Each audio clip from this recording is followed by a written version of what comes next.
There's no colour. Well, there's one colour. The only colour is on the box, which ironically is the same colour as Friedemann Friese's hair.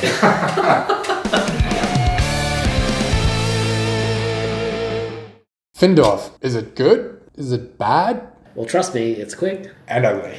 And ugly. Findorff is an engine builder where players are competing to contribute the most toward the development of the town by raising structures, placing track, and building houses. You'll see 2 tracks on the board. You start building the short track before moving on to the longer one. When the final track is placed, that's the last round. Here's a 4-player setup. Each player gets a player board, as well as some starting resources and a hand of cards, which are the structures. These are important. They're worth 50 points a pop, each one built. Turns are very simple. You just move your foreman to one of the 4 action spaces and perform that action. The purchase action allows you to buy either a production tile, these help you produce stuff more quickly and efficiently later on, or an action tile. These make your turns more powerful, allowing you to repeat actions when you take them. Or you can raise a structure, either from your hand or the market. The structures have a cost at the top and benefits at the bottom. Some are immediate, some boost income, while some have ongoing effects, like gain 1 thaler every time a player sells a peat to the peat market. Each time you raise a structure, you also slide the discount marker up 1 space, making the outdated structure a little bit cheaper. For each hire action you have, simply take a worker from the supply. In this case, I would take 2. Simple. With each produce action, you assign workers to a production tile and gain the pictured resources and put them in your warehouse. Each production symbol allows you to produce on a single production tile. Each tile can only be used once per round. The last action is the sell action. For each sell symbol, you can sell 2 peat from your warehouse. You get money according to the market value, so in this case 5 thaler. Or you can sell 1 train track for 10 thaler, placing it on the lowest space on the train line. This may also trigger peat to be added or removed from the peat market. Or you can convert a brick into a house, placing it anywhere on the board. When moving your foreman to select an action, they always move in a downward loop. If you select the same action as last time, you stay in the same spot. But if you choose a different one, you must move the foreman downward.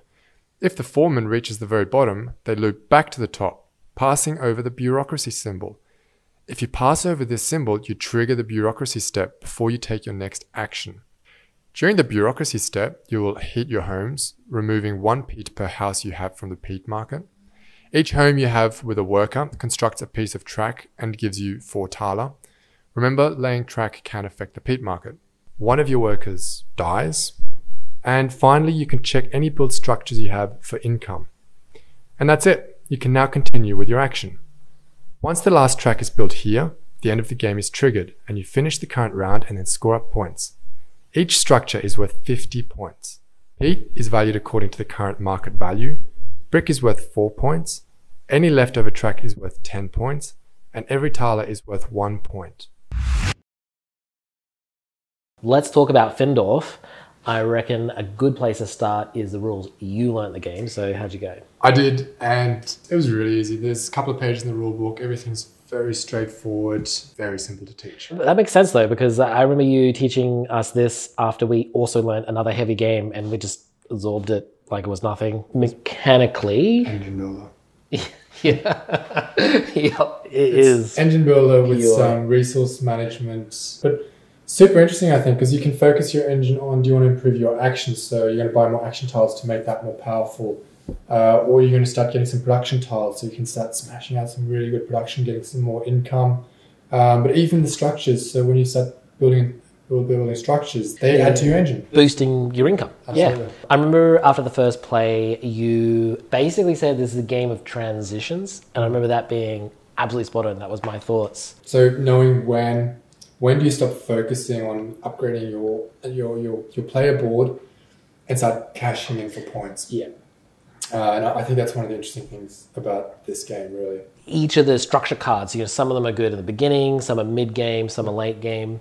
You've got the peat market. I remember one game with the peat, I managed to get a production tile just before the peak of the peat market. I noticed you doing that, but by then it was too late for me. I couldn't piggyback. So I think it was worth 8 or 9 and you quickly grabbed one of these triple peat production tiles and just cashed in. It was amazing. That was good. One of the things you said to me as well was you tend to get afraid of the game coming to a close as soon as that first track is laid there. Yeah, so players start with the shorter track, and it's quite deceiving because you finish the short track and then you start with the long track and you think, okay, well, we must be a third of the way through. But actually, this is really where you start building up your engine, and then at some point here you need to transition because the game wraps. Yeah. It really starts just flying through, and you need to be ready to transition, but you need to keep an eye on what everyone else is doing. Yeah. And that's interesting because I don't normally like variable game length in a game, and this is quite variable, I would say, in this game. Absolutely. If you're playing dry Euros, you don't want to miss out on finishing a combo, but at the same time, if you do finish a combo and there's still a few turns left, it's like, wasting my time. I think you're absolutely right. Players are in complete control of how fast or slow this game goes. Yeah. And in some of the games, I think we played 4-player game, 2 people focus on the houses. It's a telltale, this game's going to fly through. Yeah. And you're not going to get a chance to really build up an engine and build all the structures. So you need to be okay with having less of an engine going, but start transitioning earlier. Whereas some games I played, nobody focused on houses, and it went quite slowly. And it's like, okay, you know what? Either I can transition and start building houses and speed it up, or build up my engine and start really hammering out those structures. Yeah. You're seeing from the very beginning how quickly that track is getting laid. It's right in the center of the board. You get fair warning, and there's nothing players can really do to stop it from escalating once that starts. If you notice the game ramping, you're not locked into a strategy, and I think that's what this game does work quite well, is you can transition to different Even strategies. with these marker cards, some of them are going to get very valuable depending on where the game's at. And if you drafted cards that actually don't suit anymore, you now have the option where you can switch them out if possible. What about replayability? Because I must admit on the first teach, I was like, is this game going to last? Like, is it one and done? Is it just about structures? Do you just build a few structures and that's what this whole game is That's about? it. Like, you get scraps of points for everything, but then these guys are worth 50 points a pop. So is it just structures? Yeah, exactly. I was worried about that as well, first 2 games. And then you raised a good point, which is actually these buildings aren't worth 50 points. So, yes, okay, end of game 50 points, but they cost different amounts. So you have to invest, for example, more coins into this one and less into this. So this one's worth more points theoretically. Yeah. And how often are you pushing that bureaucracy phase to get income? That could be a big deal too. Yeah, exactly. And then I think a lot of the replayability comes from people. Yeah. So how fast are they rushing the game? Are they taking it slow?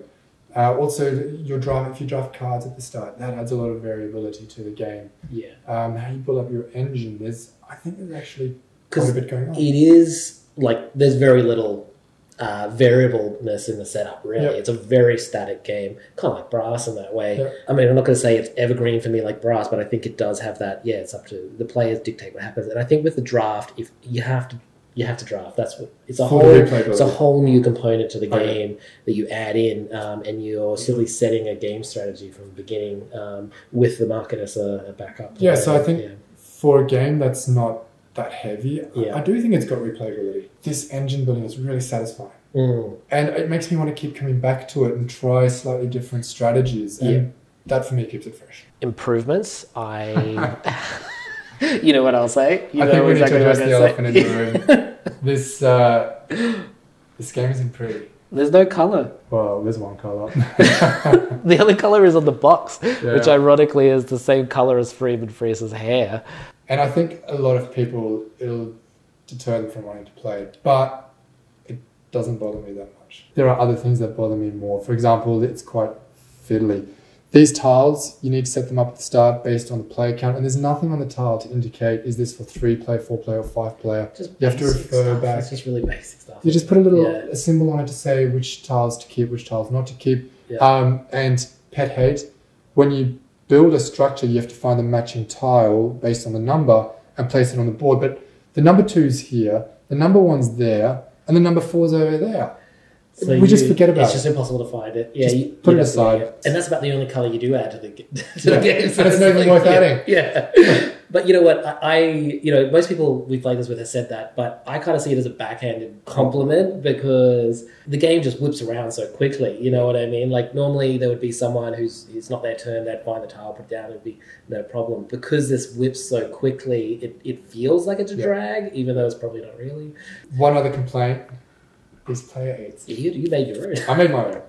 I like the game so much. I made my own because These player aids that come with it are they're not very good. No, they should hire you. It's better, way better. It's almost as though the bureaucracy stage, they should have used a section of the board, a key on the board to say this are the steps for the bureaucrocy stage. Less text. Just simple. Like, it's so easy. Like, Step one, heat houses, simple. just take a few things off. It's just a few simple steps. Yeah. And there's plenty of negative space on the board. There is. And the actions, there's one thing that people keep coming back to, which is, oh, when do I build houses and when do I raise structures? Because that feels like something you should do on the same turn. But no, you raise structures during purchase, you build houses during sell. Yeah. Does that make much sense? Just building a house, it just gets a bit confusing. Mechanically, it makes sense. Yeah. And you're using a brick from your warehouse to make it. I get it mechanically, but people keep coming back because they're a bit confused by that. So just having a little overview of the actions would help a lot. I think this just makes it so much simpler. Yeah. I think.